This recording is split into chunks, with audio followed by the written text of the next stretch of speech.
Welcome to another edition of Daily Airline News, focusing on the terrible loss of Air India Flight 171. I'm Jeffrey Thomas, and I'm delighted to say joined again by my co-host Richard Godfrey in Frankfurt. Good morning, Richard.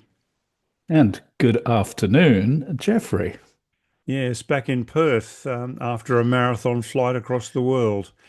So, viewers, today the episode is called Cover Up question mark.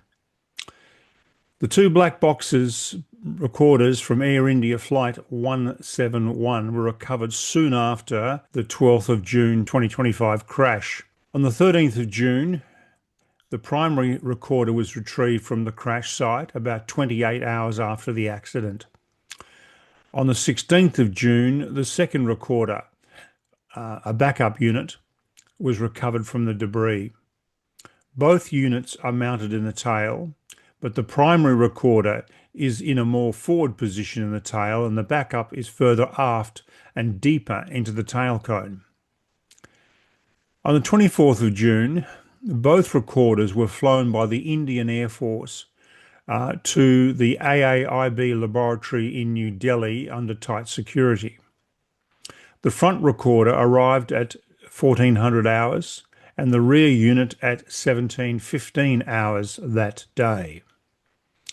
The clearing of the crash site began on the 12th of June, before the black boxes were actually recovered, and was completed before the 24th of June, prior to the commencement of black box readout. The sequence of actions contravenes Icao Annex 13 guidelines on the preservation of evidence at accident sites. The crash site clearing began on the 12th of June, as I said, the same day as the crash, before any international investigators from the US NTSB or the UK AIIB could have possibly arrived in India. We are informed by a reliable source that the black box was in Washington, D.C. for a short time and then went back to India. We'll explain what is going on behind the scenes. So, Richard, what is the official story? Well, officially, neither black box were ever flown to Washington, D.C.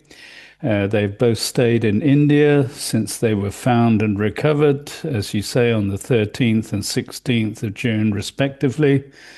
And the Indian Air Force flew these black boxes in two separate flights to New Delhi on the 24th of June. India has its own high-end lab, which was completed on the 9th of April, and investigators decided to decode the black boxes domestically in this new high-end lab. They've had international support, but they haven't needed to send either black box abroad. Data extraction began on the evening of the 24th of June, and the front box memory module was accessed and downloaded by the 25th of June. Scientists from the US NTSB were assisting in New Delhi, and a preliminary crash report is expected within 30 days of the accident, so at some point mid-July. The crash site clearing, which you mentioned started on the 12th of June already, involved 159 vehicles comprising 15 earth movers, 5 excavators, 25 trucks, and a roller, according to the AAIB India official report. Where were the black boxes between the 16th of June and the 24th of June? Officially, they were under police guard for those 8 days in Ahmedabad, and they also had a constant CCTV surveillance of the black boxes. However, there's no satisfactory answer to the question, why the black boxes were officially held for 8 days in Ahmedabad and not flown, say, already on the 16th uh, by the Indian Air Force to New Delhi. That happened on the 24th. Unofficially, the primary black box was flown to Washington, D.C., to the NTSB facility. The black box was in Washington, D.C. for a short time and then went back to India. There are conflicting reports in the media and in social media predicting the recorders would be sent to the US for data analysis. And the 19th of June, reports suggested India would send them to the NTSB lab in Washington, citing damage from fire as the reason. On the 24th of June, a statement from India's civil aviation minister emphasized that while international labs, including the US, were options, India's own state of the art decoding facility in New Delhi was fully capable of handling the data, so the decision was to keep the boxes under AAIB India control for now. Currently, the recorders are in New Delhi. The data has been extracted with the support of NTSB on Indian soil. So, what is being reported from reliable news sources? Well, for example, Reuters has a number of articles and reports, and one of them is very interesting. On the 25th of June, Reuters report that India would not allow a UN investigator to join a probe of the crashed Air India jet that some safety experts had criticized for delays in the analysis of crucial black box data. According to Reuters, they were informed by two senior sources familiar with the matter. Earlier this previous week, the United Nations Aviation Agency, Icao, took the unusual step of offering India one of its investigators to provide assistance following the Boeing crash on the 12th of June. And you can safely interpret India's refusal to accept the Icao offer as an assertion of investigative sovereignty. They want to maintain tight control over the protocol and an effort to manage international engagement on India's terms while still collaborating technically with all the major stakeholders. I said on the 25th of June in one of our episodes that I'm starting to smell a rat. And now I definitely smell a rat. And it would appear the Icao also smells a rat because Icao normally does not get involved unless the investigators make that request. And it is unprecedented for Icao to offer assistance on its own initiative. According to the Icao's own standards, Annex 13, Icao does not initiate involvement in accident investigations on its own initiative. Instead, its participation only occurs at the explicit request of the state responsible for the investigation, in this case, India. And I might just also add that I smell a rat as well. There are two black box units, Richard, a primary and a backup unit. Do they both hold the same identical data? Yes, they do. The Air India Boeing 787-8 registration VT-ANB was fitted with the GE model 3254F EAFR, which comprises two units mounted in two different locations in the tail section, and both record the full data set of flight data recorder, cockpit voice recorder, and even the communication logs from the data links. If the investigators are able to retrieve two full sets of identical data, then there is what is called dual source verification. And in fact, some regulators, insurers, and courts require dual verification. And if there's just a single source, it is open to legal challenge. So we're told the two black box units arrived at the lab in New Delhi 3 hours and 15 minutes apart on the same day, one at 2 and the other at 5:15. Now, why was that? That is deliberate. This is because two separate teams on two separate flights were involved. And they do that to ensure that if something happens during the travel, then it wouldn't wipe out then not only the two teams, but the two black boxes. Um, of course, it could also be an indication that the units traveled from different locations. Yes. So why the delay in analysing the black boxes? It just seems bizarre. Yeah, and we're not the only ones who think it's bizarre.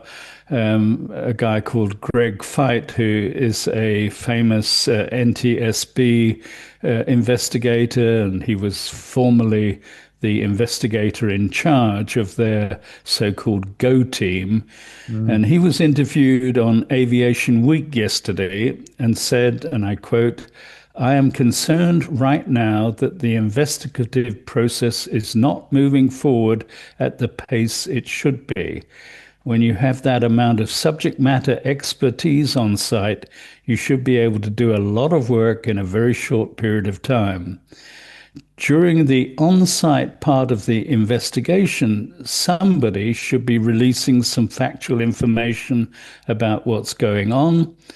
They may not tell you what they found, he says, but there should at least be information about what they're doing and any progress they're making. And we've had absolutely no official communication from the investigation. Yes, I first met Greg Fife covering the Silk Air tragedy back in 1997. And he said something interesting yesterday, and that was that during that, at the end of that investigation, all the parties to the investigation agreed that it was pilot suicide.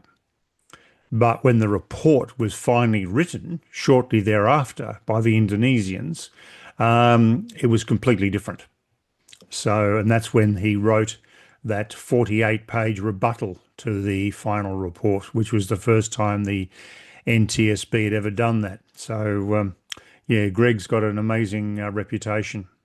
So, back to our discussion. What about the GADS system? Was there an emergency locator transmitter distress tracking unit on board? Yes, there was the so-called ELT-DT. And we're showing a screenshot of what appears to be either one of the black boxes or indeed the emergency locator transmitter and distress tracking unit being found relatively unscathed. Since the flight lasted only 1 minute, the ELT-DT may not have transmitted any useful data via satellite, and it might just turn out to be a red herring. Looking at the ELT-DT satellite data.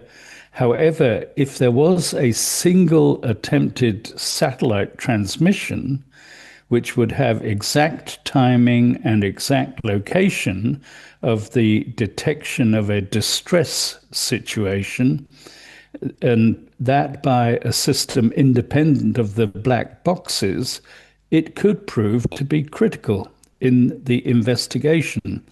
And again, there's been no announcement of any satellite information coming through from the distressed aircraft. So, Richard, you've been working on this for a couple of days now. And we have been working on this for a couple of days. Um, what is your conclusion? What do you draw from all of this? Yeah, well, let me give you the 10 facts we know about the investigation, and then you can add your conclusion, Yeah. Jeffrey. The first is the Indian authorities insist that the black boxes must be analyzed in New Delhi. And the second is that the US NTSB and the UK AAIB and Boeing and GE all have investigators in New Delhi, but none have actually been seen in Ahmedabad at the crash site. And as we've said, it was already being cleared up before they even got to India. We find it very strange that the crash site had been prematurely cleared, and we reported that already on the 18th of June in an episode. The Icao investigator was refused access to the accident investigation by India. It is a breach of protocol, but you'd think you would accept all the help you could get. The black boxes were only taken to New Delhi on the 24th of June, 11 days after the first one was found and 8 days after the second. We're told reliably by a source that one of the black boxes traveled to Washington, D.C., stayed there briefly, and then went back to New Delhi. We know for a fact that the Indian authorities ordered an inspection of all Air India 787 fleet, which was ordered on the 13th of June, one day after the crash.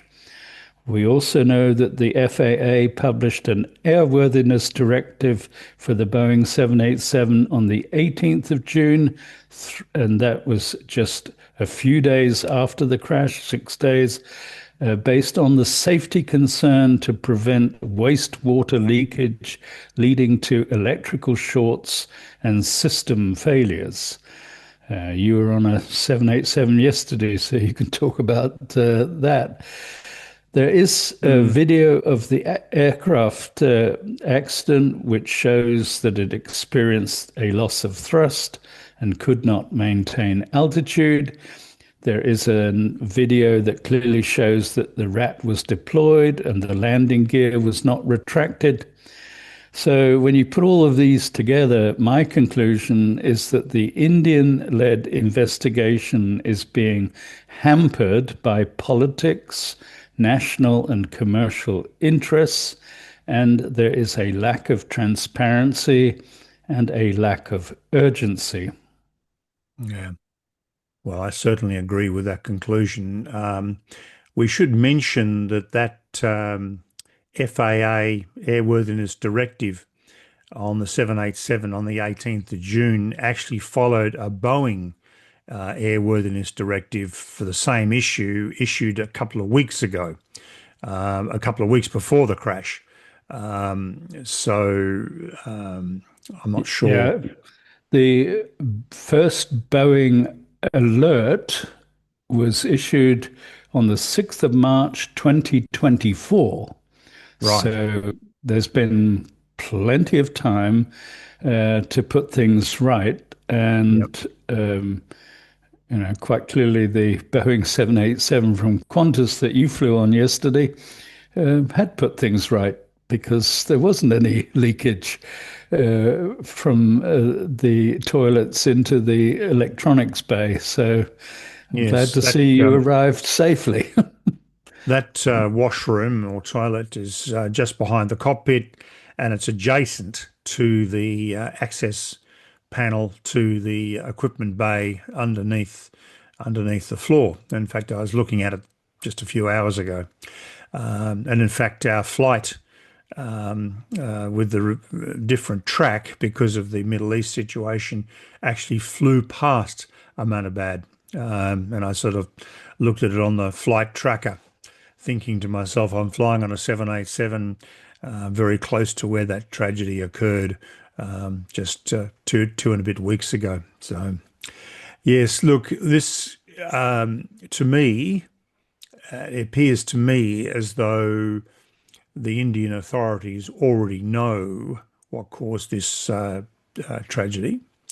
It appears to me too, on the surface of it, that it's not a new factor relating to the 787.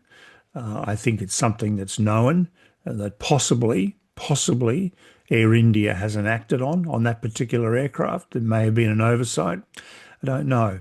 But certainly this is not the way a country should be conducting a investigation of an air crash. It simply breaks every single rule in the book. And one of the interesting things here is early in June, India, New Delhi, was host to the International Air Transport Association annual general meeting, where all the airlines of the world gather for a talk fest lasting several days. And India, not Air India, but Indigo Airlines was the host in New Delhi. And then, yet only 2 weeks later, after that meeting, you've got this terrible crash and an investigation, which I hope I'm wrong, but it just appears to be a shambles. It really does. Well, I think we can safely conclude that the sequence of actions in starting to clear the crash site already on the 12th of June, before the black boxes were recovered, and completing that clearing before the 24th of June, when the black boxes were read out, is a contravention of the Icao guidelines. And specifically, they go into the responsibility for the preservation of evidence at accident sites. And I find it astounding, frankly. It is indeed astounding. It beggars belief that a country like India could behave in this way. It's extraordinary, and it's a tragedy. And the families of the victims deserve far, far better. The aviation community deserves far, far better, because the travelling public, as we've said many times, are travelling on Boeing 787s every day. There's over 1,100 of them flying around the world at the moment. And travellers need to know that if the 787 is at fault, then they need to know that. They need to know the fix is in place. Aircraft have been updated or upgraded, whatever it happens to be. So there's a question mark for anybody travelling on a 787 until this is resolved. Yeah, and for that reason, with 1,100 aircraft out there, it is urgent. Yep. And for the reasons of safety of the flying public, there needs to be transparency in this investigation. Indeed. And, those 787s are carrying anything between 250, or in my case this morning, 236 and 360 passengers, depending on the model and the configuration. There's a lot of people flying on 787s every minute of every day, 24/7. And it's become one of the backbones of international flying. So it's grossly irresponsible of India to behave in this way. Yeah, Yeah. completely agree with that summary, Jeffrey. Yeah.